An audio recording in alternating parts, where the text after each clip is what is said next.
ഒരു കാലത്ത് വില്ലോബ്രൂക്ക് എന്ന ചെറിയ ഗ്രാമത്തിൽ എമിലി എന്ന ഒരു പെൺകുട്ടി താമസിച്ചിരുന്നു. കൗതുകകരമായ സ്വഭാവത്തിനും സാഹസിക മനോഭാവത്തിനും അവൾ ഗ്രാമത്തിലുടനീളം അറിയപ്പെടുന്നു. ഒരു സൂര്യപ്രകാശമുള്ള ഉച്ചതിരിഞ്ഞ് പൂന്തോട്ടത്തിൽ കളിക്കുമ്പോൾ എമിലി ഒരു റോസ് മുൾപടർപ്പിന്റെ അടിയിൽ കുഴിച്ചിട്ടിരിക്കുന്ന പഴയ തുരുമ്പിച്ച താക്കോൽ കണ്ടെത്തി.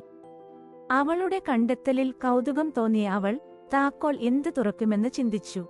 ഗ്രാമത്തിലെ കഥാകാരിയായിരുന്ന മുത്തശ്ശിയോട് താക്കോലിനെക്കുറിച്ച് ചോദിക്കാൻ എമിലി തീരുമാനിച്ചു.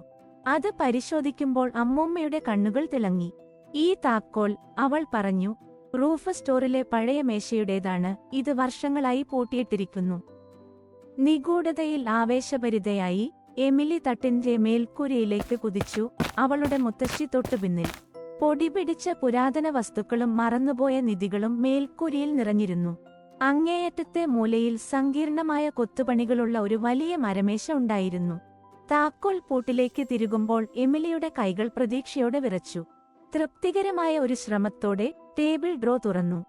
അതിനുള്ളിൽ അവർ എമിലിയുടെ മുത്തശ്ശിയുടേതായ കത്തുകളുടെയും ഫോട്ടോഗ്രാഫുകളുടെയും ട്രിങ്കറ്റുകളുടെയും ഒരു ശേഖരം കണ്ടെത്തി.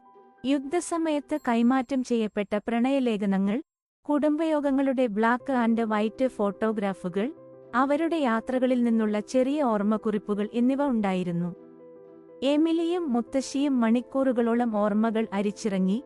എമിലി ഇതുവരെ കേട്ടിട്ടില്ലാത്ത മുത്തശ്ശിയുടെ ചെറുപ്പകാലത്തെ കഥകൾ കേട്ടു. അന്നുമുതൽ എമിലിക്ക് തന്റെ മുത്തശ്ശിയുടെ കുട്ടിക്കാലവുമായി ആഴത്തിലുള്ള ബന്ധം തോന്നി. പഴയ താക്കോൽ ഒരു മേശയേക്കാൾ കൂടുതൽ അൺലോക്ക് ചെയ്തു. അത് ഭൂതകാലത്തിലേക്ക് ഒരു വാതിൽ തുറന്നു.